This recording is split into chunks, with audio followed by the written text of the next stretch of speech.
बुद्ध के बारे में अक्सर लोगों की बड़ी गलत धारणाएं हैं। कभी कभी उन्हें कोई महापुरुष कहता है, कभी कोई समाज सुधारक कहता है, कभी कोई क्रांतिकारी व्यक्ति कहता है, और कभी कभी लोग श्रद्धातिरेक होकर के उनको मनुष्य कहते हैं, तो देव कहने लगते हैं, तो कभी कभी ईश्वर, परमात्मा आदि आदि उनको संबोधित करते हैं। तो बुद्ध यथार्थ में हैं कौन? उनको संबोधित करने का यथार्थ शब्द क्या है? इसके बारे में जानने के लिए हमें पाली त्रिपिटक का अध्ययन करना चाहिए, तभी हमें सम्यक रूप से इसका ज्ञान प्राप्त होगा। क्योंकि जब सिद्धार्थ गौतम को ज्ञान प्राप्त हुआ तो वो सबसे पहले पंचवर्गीय भिक्षुओं को उपदेश देने के लिए वाराणसी के इसी पत्तन मेघदाय वन में आ रहे थे। तो रास्ते में ही गया और बोधि प्राप्त स्थान के बीच में ऊपक नाम का एक आजीवक उनको मिला, और उनको देख करके इतना प्रभावित हुआ कि कहता है, उनसे पूछता है कि आयुष्मान, तुम्हारी इंद्रियां प्रसन्न एवं उदार लग रही हैं, तुम्हारे शरीर की कांति भी परिशुद्ध एवं उज्जवल है, तुम किसको गुरु मान करके प्रवज्जित हुए हो? को वाते सत्था, तुम्हारा गुरु कौन है? और तुम किसका धर्म मानते हो? किसको उद्देश्य करके तुम जो है प्रवज्जित हुए हो? तो बुद्ध उसको उत्तर देते हैं, सब्बा विभु सब्ब विदुहमस्मिं सब्बेषु धम्मेषु अनुपलितो सब्बंजहो तंहक्षय विमुक्तो स्वयं अभिज्ञाय कमुदिस्ययम्। मैं सबको पराजित करने वाला तथा सर्वज्ञ हूँ एवं सभी धर्मों में निर्लिप्त हूँ। मैं सर्वत्यागी होकर के अपनी भौत तृष्णाओं को क्षीण कर डालने के कारण, नष्ट कर डालने के कारण विमुक्त हो चुका हूँ। मैं तो स्वयं ज्ञान का साक्षात्कार यहाँ तक पहुँचा हूँ, तो मैं किसको अपना गुरु बताऊँ? नामे आचर्यो अथि सदिशो में न विद्यति सदैव कस्मिन लोकस्मिन नथि में पटि पुगलो। मेरा कोई आचार्य नहीं, कोई गुरु नहीं है। इस संसार में मेरे समान कोई दूसरा भी नहीं है। देवताओं सहित इस लोक में मेरे समान कोई अन्य भी नहीं है कि मैं उसको बता सकूं कि हाँ, ये अमुक अमुक व्यक्ति है जो मेरे समान है। नहीं, कोई दूसरा व्यक्ति भी नहीं है। अहं ही अर्हा लोके अहं सत्थानुत्तरो।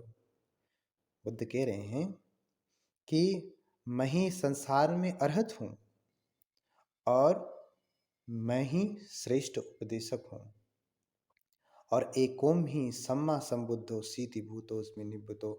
मैंने अकेले ही सम्यक संबुद्धत्व को प्राप्त किया है और निर्वाण को प्राप्त किया है। इसलिए अगर अरहत किसी को समझ सकते हो तो मैं ही अरहत हूँ, मैं ही सम्यक संबुद्ध हूँ।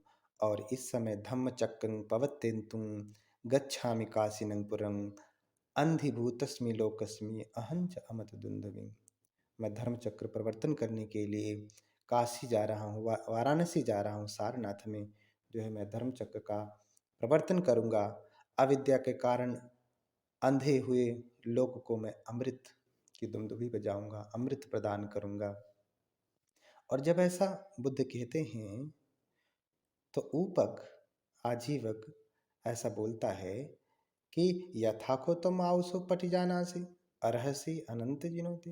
हाँ, तुम तो ऐसा बोल रहे हो मानो कि तुम अरहत हो, अनंत जिन हो, अर्थात बुद्ध हो। तो बुद्ध कह रहे हैं कि माँ दिशावे जिना होती ये पत्ता आसवक्षें जितावे पापिका धम्मा तस्मा मुपक जिनो। अरे उपक, मेरे जैसे लोग ही जिन हुआ करते हैं, जिनके चित्तमल, जिनके आश्रव नष्ट हो चुके हैं, क्षीण हो चुके हैं। उपक, मैंने अपने सभी पाप में अकुशल धर्मों को जीत लिया है, नष्ट कर दिया है, अतः मैं ही जिन हूँ। तो भगवान के द्वारा ऐसा उत्तर दिए जाने पर अजीवक उनको समझ नहीं पाया। तो अवहेलना करते हुए, उपेक्षा भाव करते हुए या उसो बोलता है कि हाँ हाँ होंगे आप जिन, आप होंगे बुद्ध, ऐसा करके उपेक्षा भाव से अपना सर हिलाते हुए, मटकाते हुए वहाँ से चला जाता है।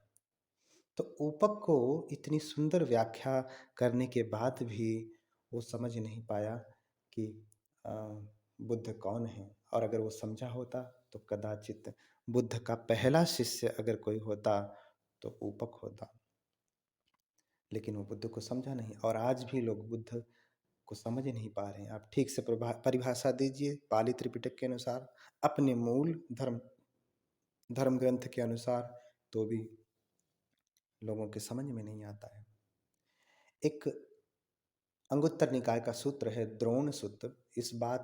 इस सूत्र से बात और भी स्पष्ट हो जाएगी कि बुद्ध यथार्थ में कौन है, बुद्ध मनुष्य हैं कि देवता हैं कि क्या हैं, ये बात स्पष्ट हो जाएगी। तो बुद्ध उक्कट्ठा और सेतव्या के बीच में चारिका करते हुए रास्ते से ही आ रहे थे, और द्रोण नाम का एक ब्राह्मण उनके पीछे पीछे चला आ रहा था। और फिर भगवान बुद्ध थोड़ा आगे आते हैं, एक वृक्ष के नीचे बैठ करके शरीर को सीधा करके सहज भाव से अपनी स्मृति रखते हुए पेड़ के नीचे बैठ करके ध्यान मुद्रा में बैठ जाते हैं। उसके बाद द्रोण नाम का जो ब्राह्मण था वो आता है, भगवान को शांत चित्त देख करके, प्रसन्न चित्त देख करके बड़ा ही प्रसन्न होता, और उसके मन में संशय पैदा होने लगता कि ये तो कोई सामान्य व्यक्ति नहीं होगा, ये कोई व्यक्ति नहीं है, कोई मनुष्य नहीं होगा, ये कुछ और होगा। इसलिए उसने स्वयं अनुमान लगाते हुए जो है बुद्ध से पूछा, देवोनो खो भवं भविष्यति, आप कोई देवता होंगे, आप कोई देवता होंगे। तो बुद्ध ने कहा, नखो ब्राह्मण देवो भविष्यामि। तो फिर प्रश्न करता है, गंधर्वो न खो भवं भविष्यति, तो आप देवता नहीं है तो गंधर्व होंगे। बुद्ध कहते, नखो अहं ब्राह्मण गंधर्वो भविष्यामि। अरे ब्राह्मण, मैं गंधर्व भी नहीं हूँ, तो यक्षो न भवं भविष्यति, तो आप यक्ष होंगे। नखो अहं ब्राह्मण यक्षो भविष्यामि, मैं यक्ष भी नहीं हूँ, तो अंत में पूछता है, मनुष्यो नो भवं भविष्यति, तब तो आप कोई मनुष्य होंगे। तो भी बुद्ध कहते हैं, नहीं, नखो अहं ब्राह्मण मनुष्यो भविष्यामि, मैं मनुष्य भी नहीं हूँ। अब वो बड़ी दुविधा में पड़ जाता है, बड़े संदेह में पड़ जाता है, और फिर पूछता है कि जब मैं आपसे पूछता हूँ कि आप देवता हैं तो आप कहते हैं नहीं, गंधर्व हैं तो भी कहते हैं नहीं, यक्ष हैं तो भी कहते हैं नहीं, और फिर मनुष्य हैं ये भी पूछता हूँ तो भी कहते हैं नहीं, तो आप हैं क्या? तो बुद्ध कहते हैं कि ब्राह्मण, जिन आश्रयों के होने से, जिन चित्त विकारों के होने से मैं देवता कहलाता, वे मेरे चित्त विकार तो मूलतः प्रहीण हो चुके हैं, नष्ट हो चुके हैं, अभाव को प्राप्त हो चुके हैं, तथा मैं इस स्थिति में आ गया हूँ कि अब वे जो चित्त विकार थे भविष्य में कभी उत्पन्न भी नहीं होंगे। इसी प्रकार से हे ब्राह्मण, मैं जिन आश्रयों के प्रहीण न होने पर यक्ष गंधर्व मनुष्य कहलाता, यानी यक्ष में भी, गंधर्व में भी, मनुष्य में भी, देवता में भी जो है चित्त विकार होते हैं, आश्रय होते हैं, तो जिन आश्रयों के प्रहीण न होने पर मैं गंधर्व यक्ष मनुष्य होता, वे आश्रय भी मेरे मेरे अंदर से पूरी तरीके से नष्ट हो चुके हैं, प्रहीण हो चुके हैं, और वो आश्रय, वो चित्त विकार मेरे भीतर फिर कभी भी उत्पन्न नहीं होंगे। तो जैसे पुंडरीकं यथावगुं तोयेन नोपलिप्यति नोपि लिप्पामि लोकेन तस्मा तस्मा बुद्धोस्मि ब्राह्मण। तो हे ब्राह्मण, जैसे कोई कमल का पुष्प होता है, पद्म पुंडरीक उत्पल कहते हैं उसे, जल में उत्पन्न होकर के जल में वृद्धि को प्राप्त होता है और जल के बाहर पृथक होकर के खिलता है। तो ये भी नहीं कहा जा सकता कि कमल जल में है, और ये भी नहीं कहा जा सकता कि कमल जल से पृथक है, जल से अलग है। कमल जल में होकर के जल से पृथक है। इसी प्रकार से बुद्ध जो हैं इस संसार में मनुष्य लोक में जन्म लेकर के, मनुष्य माता के गर्भ से जन्म लेकर के वो परम ज्ञान को प्राप्त करते हैं। तो इस लोक में उत्पन्न होकर के भी लोकोत्तर हैं, अर्थात मनुष्य होकर के भी मनुष्येत्तर हैं। जैसे कमल जल में उत्पन्न होकर के भी जल से अलग है, ऐसे ही बुद्ध मनुष्य होकर के भी जो है मनुष्येत्तर हैं। इसलिए अगर उनको ठीक प्रकार से संबोधन करना हो तो बुद्ध कह रहे हैं कि अगर मुझे ठीक प्रकार से तुम संबोधित करना चाहते हो तो तस्मा बुद्धोस्मि ब्राह्मण, हे ब्राह्मण मैं बुद्ध हूँ, मुझे बुद्ध कह करके पुकारना चाहिए। तो इतनी सुंदर व्याख्या स्वयं बुद्ध ने दिया है। और अगर हम इसको ठीक तरीके से समझें तो बुद्ध को पुकारने के लिए कोई अन्य शब्द ठीक नहीं है, उचित नहीं है। हाँ, अन्य भी शब्द कुछ दिए गए हैं पाली में। तो बुद्ध को अगर पुकारना हो तो उन्हें भगवान कहिए, उन्हें तथागत कहिए, उन्हें सम्यक संबुद्ध कहिए, उन्हें लोक गुरु कहिए, उनको लोकविदु कहिए, उनको सर्वज्ञ कहिए।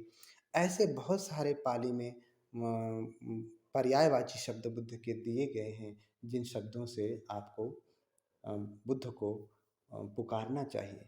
अपना कोई नया शब्द दे करके बुद्ध की महिमा को कम नहीं करना चाहिए।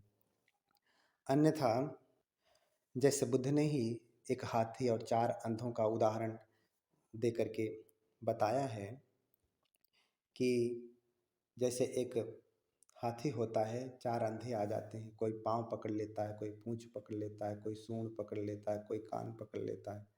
तो उनसे पूछा जाता है कि हाथी कैसा है? तो जो पाँव पकड़ा है वो कहता है कि हाथी खंभे जैसा है, जो पूँछ पकड़ा है वो कहता है हाथी झाड़ू जैसा है, कोई सूंड पकड़ा है तो जो है साँप जैसा है, हाथी ऐसा बताता है, जो कान पकड़ा है तो उससे पूछा जाता है तो कहता है जो है हाथी सूप जैसा है। तो ये सभी सही कह रहे हैं। कबीरदास का की एक वाणी है, अंधन को हाथी सही है सांचे सगरे, हाथन की टोई कहें आँखन के अंधरे। अर्थात कि ये जो हाथी है वो सही सब बता रहे हैं कि हाथी खंबे जैसा है, झाड़ू जैसा है, सूप जैसा है और सांप जैसा है। ये सब सही बता रहे हैं, लेकिन ये आधा अधूरा सत्य है। यथार्थ में हाथी तो कुछ और, इन सबको मिला करके हाथी का जो स्वरूप है उसे वो नहीं देख पा रहे हैं। ऐसे ही बुद्ध को ठीक तरीके से उनके स्वरूप को समझने के लिए त्रिपिटक पढ़ना पड़ेगा, नहीं तो उनका पाँव पकड़ कर के उनको कहिए महापुरुष हैं, उनकी पूँछ पकड़ के कहिए कि समाज सुधारक हैं, उनका सूंड पकड़ के कहिए क्रांतिकारी हैं। तो इस प्रकार से बुद्ध को संबोधित करेंगे तो बुद्ध की महिमा बहुत ही कम हो जाएगी, बुद्ध का महत्व कम हो जाएगा। बुद्ध एक विशाल वृक्ष की तरह से हैं और हम लोग बुद्ध की व्याख्या करते करते, बुद्ध को पुकारते पुकारते सिर्फ पत्तियां कह रहे हैं।